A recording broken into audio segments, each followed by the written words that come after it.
Hi అండి, అందరికీ నమస్తే. అందరు ఎలా ఉన్నారు? అందరికీ గుడ్ మార్నింగ్. మేమైతే బాగున్నామండి. మీరు కూడా బాగుండాలని మనస్ఫూర్తిగా కోరుకుంటున్నామండి. ఈరోజైతే నేను ఎగ్ ఫ్రైడ్ రైస్ అయితే simple and tasty egg fried rice అయితే చేయబోతున్నానండి. ఇదిగో దానికి సంబంధించి 4 ఎగ్గలు అయితే కొట్టి రెడీగా పెట్టుకున్నాను. ఇదిగోనండి ఉల్లిపాయలు, పచ్చిమిరపకాయలు, క్యారెట్ ఇవన్నీ రెడీ చేసి పెట్టుకున్నాను. ఇంకో 2 టమాటాలు రెడీ చేసి పెట్టుకున్నాను. తర్వాత వచ్చేసి ఇదిగోనండి పెప్పర్ పౌడర్ అయితే రెడీ చేసి పెట్టుకున్నాను.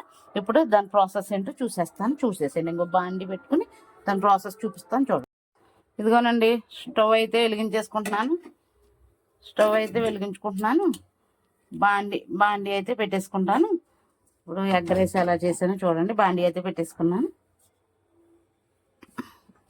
ఇదిగోనండి బాండి అయితే కాలిపోయింది. నేను ఆయిల్ అయితే వేసేసుకుంటున్నాను. చూసేసేయండి. ఆయిల్ అయితే వేసుకుంటున్నాను. ఇదిగోనండి ఆయిల్ అయితే కాగిపోయింది. నేను ముందుగా రెడీ చేసి పెట్టుకున్నాను కదా గుడ్లు, ఇవైతే వేసేసుకుంటున్నాను. చూసేసాను. నేను దీంట్లోనే కొంచెం పెప్పర్ పౌడర్ అయితే రెడీ చేసి పెట్టుకున్నాను. ఇదిగోనండి పెప్పర్ పౌడర్ అయితే వేసేస్తున్నాను. ఇదిగోనండి ఎగ్ అయితే పెప్పర్ పౌడర్తో పాటు వేపేసాను. ఇదిగో ఎగ్ అయితే ఎగిపోయింది. నేను దీన్ని అయితే తీసి పక్కకు పెట్టేసుకుంటున్నాను.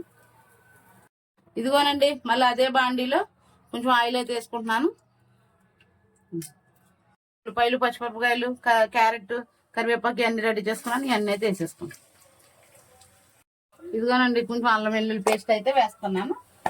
తర్వాత వచ్చేసి కొంచెం సాల్ట్ అయితే వేసుకుంటున్నాను. కొంచెం పసుపు అయితే వేస్తున్నాను. కొంచెం టమాటా అయితే వేసేసానండి. ఒక టమాటా అయితే కట్ చేసి మసాలా అయితే వేస్తున్నానండి. కొంచెం కారం అయితే వేస్తున్నానండి. ఇప్పుడు ఇది బాగా మగ్గిపోయిన తర్వాత రైస్ వేసేసి ఈ ఎగ్ పొరోటా అయితే అందులో వేసేస్తాను. ఇదిగోనండి ఇప్పుడు అన్నం అయితే ఇందులో వేసేస్తున్నాను. ఇది బాగా అన్నం దీంట్లో మిక్స్ అయిన తర్వాత ఈ ఎగ్ పొరోటా అయితే అందులో వేసేసి ఇంకా కొత్తిమీర వేసేస్తే మన ఎగ్ ఫ్రైడ్ రైస్ అయితే రెడీ అయిపోతుంది. ఇదిగోనండి ఎగ్ పొరోటా అయితే వేసేస్తున్నాను.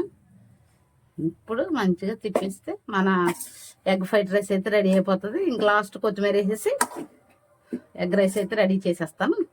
ఇదిగోనండి లాస్ట్లో కొత్తిమీర అయితే వేసేస్తున్నాను.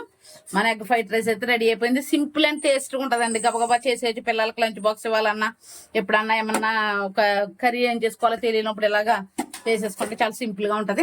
ఓకేనండి, ఈ వీడియో కనుక మీకు నచ్చినట్లయితే లైక్ చేయండి, షేర్ చేయండి, సబ్స్క్రైబ్ చేయండి.